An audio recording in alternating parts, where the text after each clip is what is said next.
জানি যে এই জিলহজের প্রথম দশক মানে প্রথম 10টি দিন খুবই গুরুত্বপূর্ণ 10টি দিন। আল্লাহ তাআলার কাছে খুবই পছন্দনীয় এই 10 দিনের আমলগুলো, এমনকি জেহাদের চাইতেও বেশি হাদিসে এসেছে। এবং কালামুল্লাহ মাজিদে আল কোরআন আল কারিমে আল্লাহ তাআলা এই জিলহজের প্রথম 10 দিনের শপথ করেছেন। এই 10 দিনের এবাদত আল্লাহ তাআলার কাছে এত বেশি পছন্দনীয় হওয়ার কারণ হচ্ছে এই 10 দিনে আল্লাহ তাআলা উম্মাহাতুল ইবাদাত অর্থাৎ যত মৌলিক এবাদত আছে সবগুলো মৌলিক এবাদতের একটা সমন্বয় করেছেন জিলহজ মাসের এই প্রথম 10 দিনে, যেটা বছরের অন্য কোনো সময় কিন্তু পাওয়া যায় না।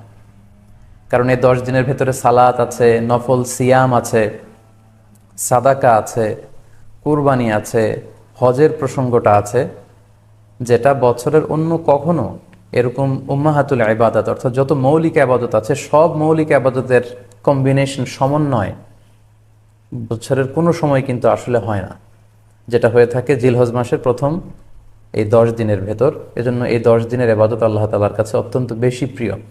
এজন্য আল্লাহ রাসূল সাল্লাল্লাহু আলাইহি ওয়াসাল্লাম এই 10 দিনে যাতে আমরা বেশি বেশি নফল এবাদত করি আমাদেরকে উৎসাহিত করেছেন।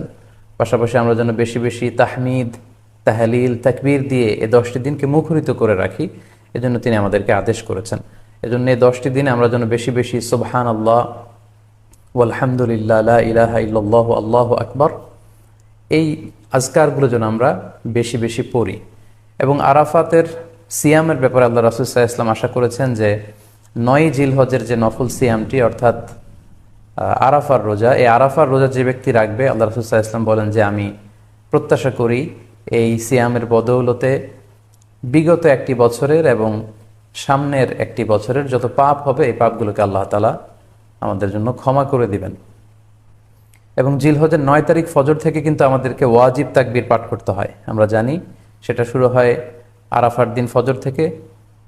9 তারিখ ফজর থেকে শুরু করে 13 তারিখ আসর পর্যন্ত এই তাকবীরগুলো প্রত্যেক সালাতের পরে পড়া আমাদের জন্য আবশ্যক। আমরা যেন এই নফল আজকারগুলো, এই নফল তাকবীরগুলো যাতে আমরা বেশি বেশি করে দেই।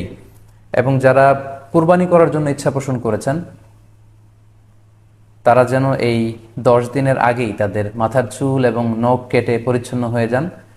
এবং জিলহজের এই 10 দিনে তারা যাতে মাথার চুল না কাটে এবং হাতের নখ না কাটে, এই মর্মে আল্লাহ রাসূল সাল্লাল্লাহু আলাইহি ওয়াসাল্লাম আমাদেরকে গাইডলাইন দিয়েছেন। সব মিলে আল্লাহ তাআলার কাছে এই 10টি দিনের ইবাদত খুবই প্রিয়। এমনকি হাদিসে এসেছে, যেটা আমরা বললাম, যে জেহাদের চাইতেও বেশি প্রিয়। এজন্য এই সুবর্ণ সুযোগটুকুন যেন আমরা কখনোই মিস না করি। তাই আমাদের সাধ্যমতো আমরা যেন বেশি বেশি নফল ইবাদত করি। আমরা যেন সুযোগ হলে পুরো 10 দিন ব্যাপী আমরা চাইলে নফল সিয়াম রাখতে পারি, আমরা বেশি বেশি কোরআন তেলাওয়াত করতে পারি। বিশেষ করে তাহমিদ, তাহলিল এবং তাকবীর, আলহামদুলিল্লাহ, লা ইলাহা ইল্লাল্লাহ, আল্লাহু আকবার, এই জিকিরগুলো, এই আজকারগুলো পড়ে পড়ে যেন আমরা এই 10টি দিনকে মুখরিত রাখি।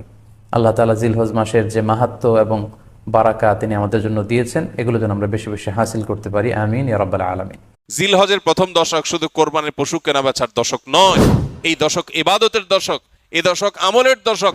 নবী করিম সাল্লাল্লাহু আলাইহি সাল্লাম বলেছেন, মা মিন আইয়ামিন আল আমালুস সালিহু ফিহিন্না হাব্বু ইলাল্লাহ মিন হাযিহিল আইয়াম। কিলা ইয়া রাসূলুল্লাহ ওয়ালাল জিহাদু ফি সাবিলিল্লাহ? ক্বাল ওয়ালাল জিহাদু ফি সাবিলিল্লাহ। নবীজি সাল্লাল্লাহু আলাইহি সাল্লাম বলেছেন, জিলহজের এই 10 দিন, এই 10 দিন, পহেলা জিলহজ থেকে 10 জিলহজ পর্যন্ত, এই 10টা দিন নেক আমল করলে আল্লাহর কাছে এর মর্যাদা, মাহাত্ম্য, ফজিলত এত বেশি যে অন্য কোন সময়ের অন্য কোন আমলে আল্লাহ এত খুশি হন না বা আল্লাহর কাছে এত প্রিয় না। এই দশকের ভালো কাজ আল্লাহর কাছে যত বেশি প্রিয়। এই দশক উপলক্ষে আমরা 10টি কাজ করব। জিলহজের প্রথম 10টি দিন এবং এই 10টি রাত রমজানের পরে ইবাদতের সবচাইতে গুরুত্বপূর্ণ, তাৎপর্যপূর্ণ, ফজিলতপূর্ণ দশক এবং মৌসুম। জিলহজের প্রথম দশকের যত গুরুত্ব কোরআন হাদিসে এবং সালাফে সালেহিনের আমলের মধ্যে বর্ণিত হয়েছে, আমাদের সমাজে এই 10টা দিনের ইবাদতের ব্যাপারে মানুষের অবহেলা যেন ততটাই চরমে। ইসলাম জিলহজের প্রথম 10 দিনের যত গুরুত্ব, যত তাৎপর্য বর্ণনা করেছে, এর ছিটে ফোটাও আমাদের সমাজে সচরাচর চোখে পড়ে না।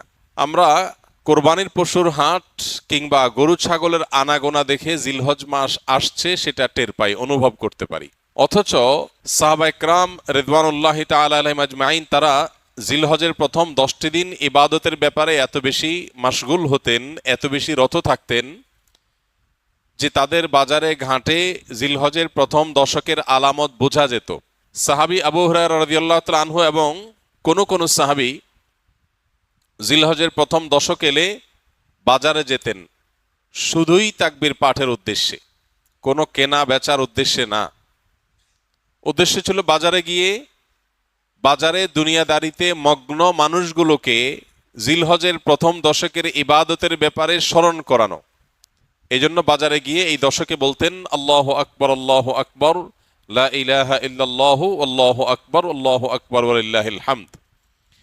এই যে তাকবীর, তাহমিদ, তাহলিল, আল্লাহর একত্ববাদ, আল্লাহর বড়ত্ব এবং প্রশংসা জ্ঞাপন করা, এটা এই দশকের অন্যতম গুরুত্বপূর্ণ একটা আমল। এই আমল করবার জন্য সাহাবীদের কেউ কেউ বাজারে গিয়ে একটু সরবে বলতেন, যাতে করে তার শুনে শুনে অন্যরাও বলতে পারে।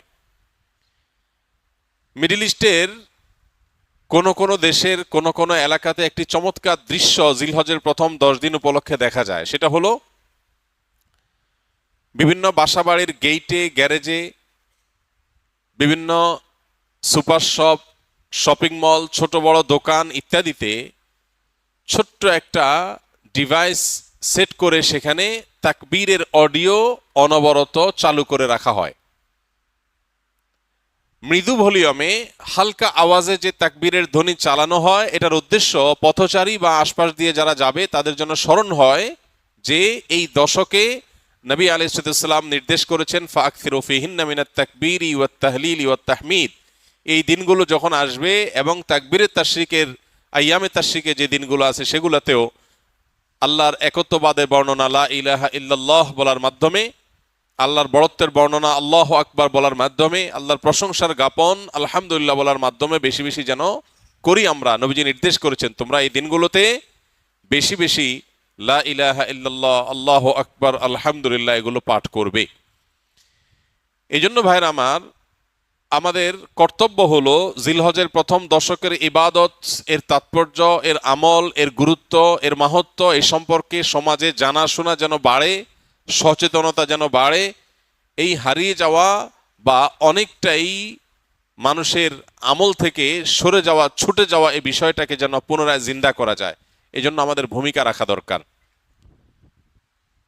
আমরা যদি প্রত্যেকটা মানুষ যার যার জায়গা থেকে সিদ্ধান্ত গ্রহণ করি যে জিলহজের প্রথম দশক উপলক্ষে কোরআন এবং হাদিসের আলোকে যে করণীয়গুলো আছে এগুলো একজন ইমানদার হিসাবে আমি আমল করব, আরো 2-4-5 জন মানুষকে আমি অ্যাওয়্যার করব, সচেতন করব, ইনশাআল্লাহ অনেকটা হারিয়ে যাওয়া এই আমলগুলো নতুন করে পুনরায় জিন্দা হবে, জীবিত হবে। চেষ্টা করা যাবে তো ইনশাআল্লাহ?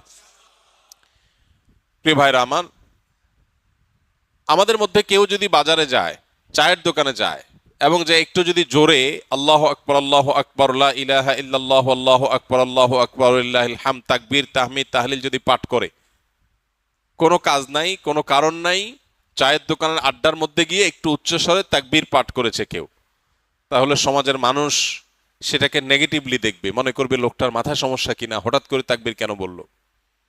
অর্থাৎ এই পরিমাণ গাফলতিতে আমরা নিমজ্জিত হয়ে গেছি যে আল্লাহর জিকিরটা আমাদের কাছে অস্বাভাবিক আর গাফলতিটা স্বাভাবিক হয়ে গেছে। এই পরিস্থিতি থেকে উম্মতকে বাঁচাবার জন্য আমরা একটু চেষ্টা করতে পারি না ইনশাআল্লাহ? স্কিলের ভাইরা যারা আছেন, বিশেষ করে ছুটি হয়ে যাবে, বাড়িতে যাবেন, ঘরে যখন একটু প্রবেশ করবেন, ঘরের লোকজন বিভিন্ন কাজে আছে, একটু মৃদু ভলিউমে, ডিস্টার্ব করার মতো আওয়াজে না, একটু মৃদু ভলিউমে আপনি যদি তাকবীর বলে ওঠেন, হয়তো আরেকজনের স্মরণ হবে ইনশাআল্লাহ।